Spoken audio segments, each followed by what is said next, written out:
Capítulo 1. Los orígenes. Sección 1b. La historia de Don Inés y Doña Antonia. José Inés era el menor de los hijos de Eduardo Prado y Luisa Sánchez. Nació hacia el año de 1870. Es rubio y de ojos color miel, de cabello abundante. Es de gran altura y aprende a leer y escribir desde muy chico. Leyó la Biblia completa antes de los 20 años y casi la memorizó. Desde joven le gustaba sentarse a leer a la sombra de un árbol y se quedaba dormido leyendo, y le gustaba memorizar sobre todo libros que eran de las materias de historia y teología. Luisa Sánchez, al haber vivido en carne propia la discriminación por ser judía convertida al catolicismo, ayudó a muchas personas que padecían la misma situación. Hacia el año de 1890 llega a su casa una muchacha de aproximadamente 25 años de origen turco, a la cual contrató como sirvienta y la alojó en su casa.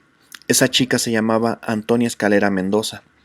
Antonia le dijo a Luisa que era de religión musulmana y cargaba con ella una copia del Corán, la cual nunca abría y nunca había leído porque en realidad Antonia nunca aprendió a leer.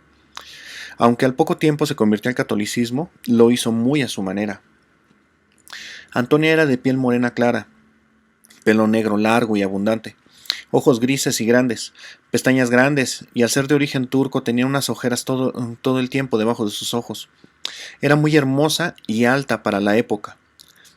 Era una mujer habituada al trabajo de campo, caminaba muy deprisa siempre, aunque todo lo hacía con mucha calma, y cargaba mucho peso en su bolso. Ella tenía mucha fuerza física y era hábil en el uso de todo tipo de herramientas de campo. Le gustaba hacer el trabajo muy bien hecho.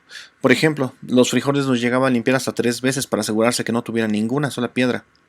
Se levantaba diario al canto del gallo, prendía fuego y ponía a cocer maíz. Siempre hacía gorditas de maíz con piloncillo y atole blanco para desayunar. Antonia había vivido con santeros, y la mayor parte de los ritos católicos que ella ejercía en realidad eran adaptaciones santeras a los mismos.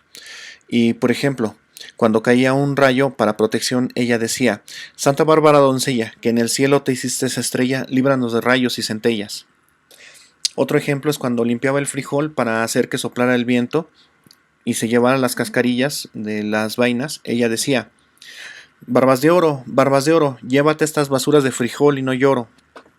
Y bueno, estas costumbres a Luisa le parecían peor que las tradiciones católicas normales, y por eso le agarró un profundo desprecio.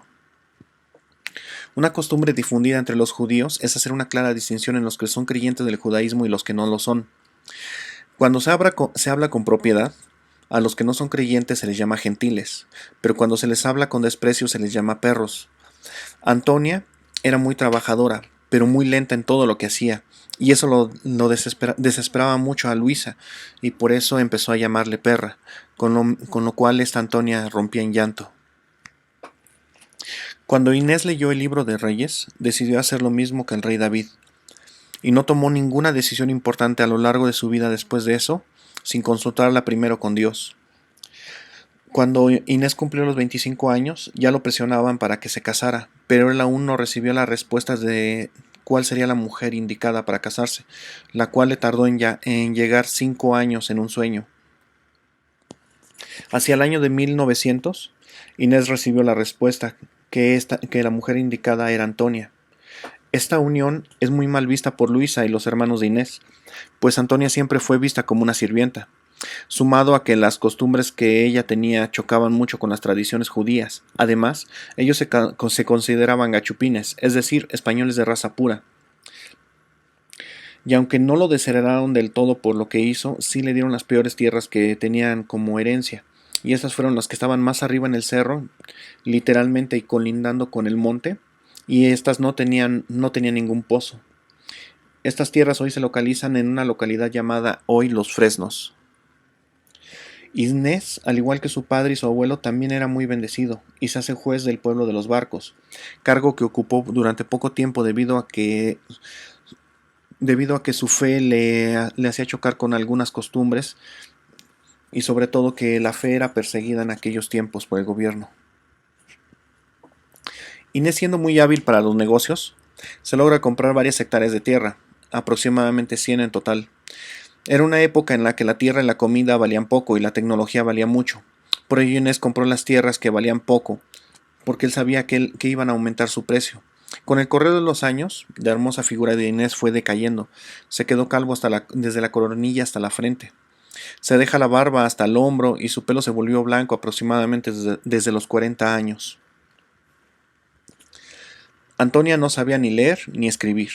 Sin embargo, el estado de Guanajuato le extendió un título como médico, porque era una excelente yerbera y partera, lo que llamaban comadrona, y era excelente en su labor. También era una época en la que una mujer con un título oficial era exageradamente rara. Ella había veces que iba tan lejos a atender partos porque era mandada a llamar de comunidades lejanas que se apartaba varios días de su familia. Ella era de carácter muy dominante. Aunque la mayor parte del tiempo se le veía muy tranquila, ella era muy explosiva también. Antonia tenía un niño Dios, que algunas personas lo veneraban, porque era muy milagroso.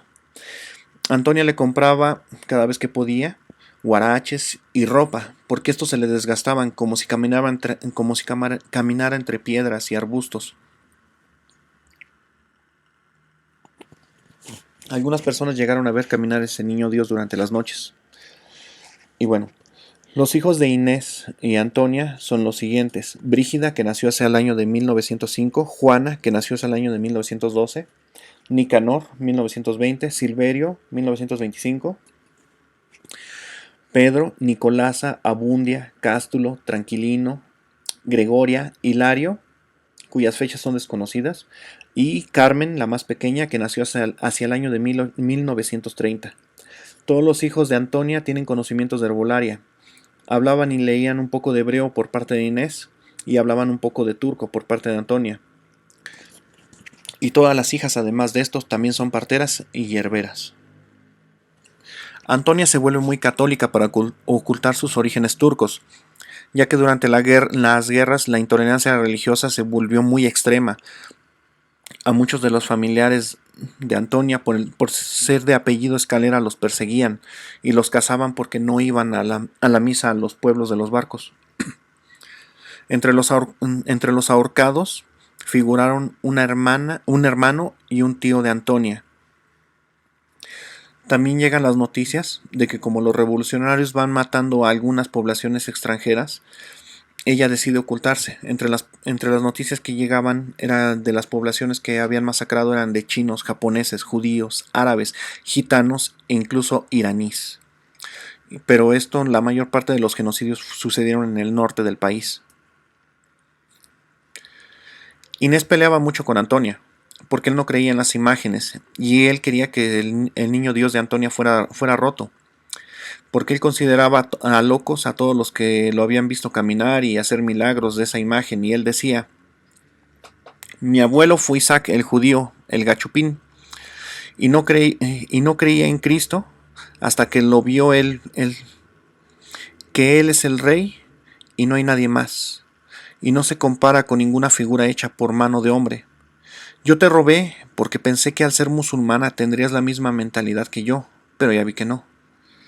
Antonia se enfureció con esto y lo comenzó a corretear con una honda en mano y le arrojaba piedras con una fuerza como para matar una chiva. En otras ocasiones, ella lo perseguía con un machete en la mano. Luisa no quería a Antonia y toda la vida la llamó perra. Una de las cosas que influyó que Luisa no quisiera a Antonia fue que cuando ésta se casó con Inés, Antonia ya tenía 35 años. Eso era una edad muy avanzada para esa época, y además tardó 5 años en quedar embarazada. Luisa llegó a pensar durante ese tiempo que ella ya no iba a darle nietos. Lo que Luisa no supo es que Antonia le dio 12 hijos y no vivió para verlos. Su primer hijo lo tuvo a los 40 años y su último a los 65. Cuando Luisa estaba en su lecho de muerte, mandó a llamar a Antonia para disculparse, pero esta no quiso ir a verla.